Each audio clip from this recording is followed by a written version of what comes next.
Hello guys, here is Mr. Lego Dreamer with another MOC, and this time I'm really proud to say I'm really proud on this creation. And I've been planning this or something like this for about 6 months, yeah.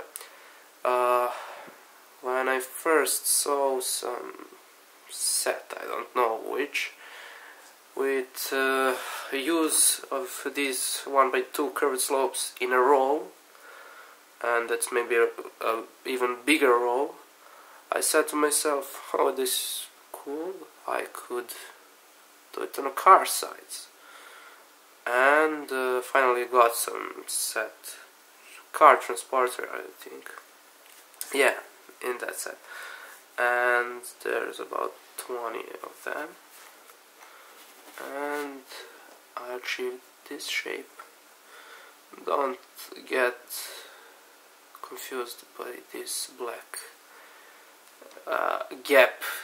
It looks like a gap from there, but it's not.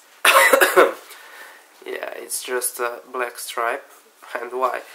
Because I ran with those slopes, so I needed to put black one, and so like a Hemi version of Dodge Challenger, I did black stripes, so but it ended up good on its very end.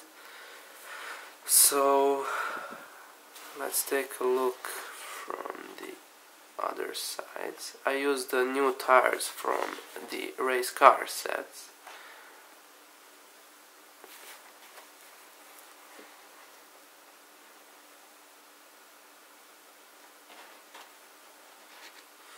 It's a not two-seater,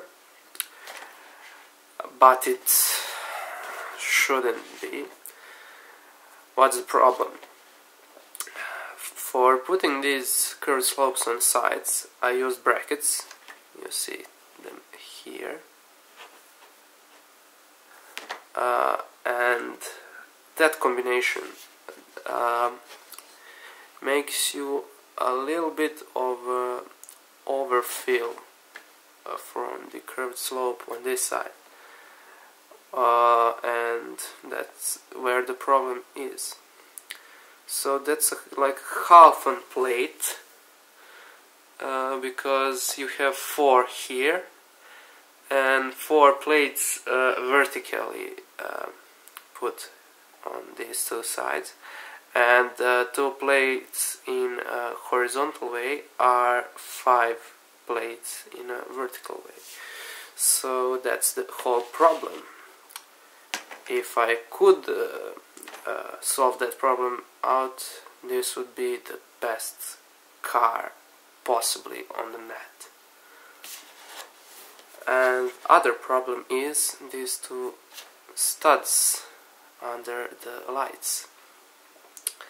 They are also from the brackets, and okay, obviously I cannot disconnect them, and there's no really a way how to do that, but if you have an idea how to do that, I would be really thankful and I would really appreciate it. So say in comment if you have some idea. And that would be pretty much everything about this car, or except we didn't take a look on interior. Hey fella. So this is the interior pretty much, as you can see. It's in tan, like some kind of white leather or something like that. It has some grills on the sides, and you see a really plain interior, but it does give a lot of space for one minifigure. Or you could possibly put 2 minifigure in there, but just like this. Oh, crazy party on the streets of LA. So that's pretty much everything, guys, and thank you for watching, and see you in next video. Goodbye, guys.